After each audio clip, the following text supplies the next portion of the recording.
All right, so game 2 of the Phantoms playoffs, and this is again against the same team as before, obviously. The result of this is both teams have 1 point, so it's first to 3 points. So a win on either side in regulation brings them to 3 points. If a tie, everyone gets 2, and then it goes into like a 3-minute or a 5-minute 3-on-3 overtime thing. And then if that doesn't work, it goes into a shootout. So since I already spoiled it in the title and the title card, obviously this one is going to go to a shootout. So this game is one of the most frustrating games I've ever played in terms of playing as in a playoff game type thing. And the next game is going to be even worse. Spoiler for that one. But this one, like, it was just tough. And you're going to see why, and I'll talk about it why at the end of this. But again, best team in the division, and we're not the best team in the division, so it's going to be an interesting game in that sense. I've had people ask me over and over again of what socks I always recommend, and I've been using Cut Shield for a while now, and I've have multiple stuff from them. So Cut Shield is a company out of Canada that makes cut resistant socks, and these are their Pro Air 6, which means it's an anti-level 6 for cut resistance on here. Absolutely love it. I've been using it for a long time. Did a full review of it up there, so you can check it out. But I now have a coupon code with Cut Shield, so if you want to support the channel, you can check out the link in the description to Cut Shield, buy some sock, use my coupon code, you get 25% off, and it helps support the channel so I can keep making videos and making more content.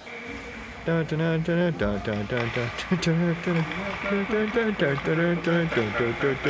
ready for this?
So as you could see for the results of that one, like super frustrating. Yes, we won and that's great, but man, I was so angry at the end of that. Obviously that last goal I don't want to go in, but it's just like there was a time where our team kind of got together and said, okay, what we're going to do is we're going to make sure we don't let this one guy walk in. We're going to keep ourselves between him and the net, and we're not going to attack him. We're just going to like collapse.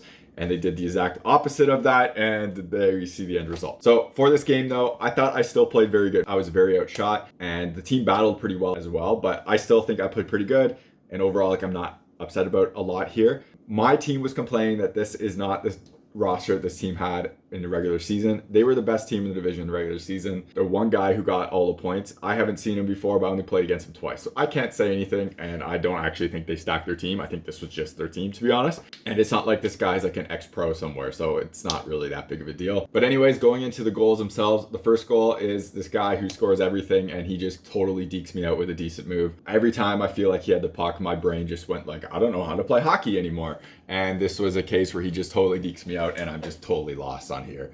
And he makes an okay move, but I need to actually move on this one, and I wasn't close to it, and he had me all the way. The second goal is this guy again, and this is a bad play for me all over, and this is something I'm trying to work on this year, where I'd slide into shots too much. I am trying to keep my feet more, and I'm trying to move into the play. His very first move, I thought he was going to shoot right away through my guy's legs. That's why I went down, but really he didn't, and just keeps pulling it over, and then puts it over my glove, because I should have just been standing up and ready for this. Instead, I'm already down, and it was just, like I said, a bad play on my point of view. Third goal, again, this guy, and brain just goes, I don't know how to play hockey, and I just go down way too quickly here. I figured he was pulling this in for a quick shot, because I figured my D wouldn't just kind of like stay there, to be honest. I figured he would do something in regards to trying to stop this guy from getting a shot off or a move off. And generally in his spot, he's not in a bad spot. So if I was playing D there, I would have kind of turned the other way to not allow him to drive to the center. And that's not what happened. And so I went down playing that, expected that kind of heel drag back to be an instant shot. It wasn't. Pulls me off the post as I kick off. He slides it against where I was coming from, and my leg pushing off is not flared out. It was just a bad play by me, but it was just a bad read as well. And it, again, very ugly goal that I'm not too thrilled about. Finally, a goal that wasn't scored by that same guy. Shot from the point, guy in front, 23 tips it. This guy is actually a pretty good hockey player, and I shouldn't say like actually isn't a surprise. He plays for that Tartan Army team in my other league, and he's a very solid hockey player. Nice tip, just tips over my glove. I can't follow the direction change quick enough, and it goes in. And this is the super frustrating goal, again, because we had this conversation of don't let him get between us and the puck, and you could see him just walk around three guys, which is unfortunate. He has hands, but it's still disappointing in that sense. When he pulls his back, he is so far on his backhand that I just go into like a post lean so he can't tuck it in tight. And even where his stick goes to shoot, I have my thigh rise basically in the right spot for this. This was the worst case scenario for how this goal went in. My D who goes after him, which is the right play, because he gets his stick on him here, it screws up his shot completely, and it changes the direction of his shot, but the direction gets screwed up from that shot, and it kind of like does a change up, and just the direction it went totally fooled me. And because I was kind of leaning onto the one side and not into a butterfly, it ends up sliding under my right pad and goes in. This is a super frustrating play from a bunch of things. I would not play this play differently anytime. This isn't a full RVH, but this is a post lean where I'm very square to the shot. If he actually gets his shot off where I am, I stop this like 95% of the time. The way his stick hit my teammate's stick just changed the direction enough that it like put it on an angle that the shot really shouldn't have been able to come from, and it just screwed everything up. So that was disappointing in that sense and super frustrating. But after that, it goes into the shootout, which I am terrible on. I'm awful on breakaways. I always have been, and I just get lucky on a few of these. I realize I'm not going to try to do any style thing. I'm just going to flop as much as possible and get my body in front of things, and it ended up working, and we ended up winning, which was insane and extremely lucky for me in that sense, because like I said, I'm bad at shootouts, and we ended up beating the number one team on here for the first round, which is kind of crazy as well. Next game is, I already mentioned it, is a frustrating one, so we're going to see that one coming down the line. But this game was a great result. We were very happy with ourselves. Even though it was a frustrating kind of game, the result was good, so that's you're hoping for. You're watching HockeyReviews.ca.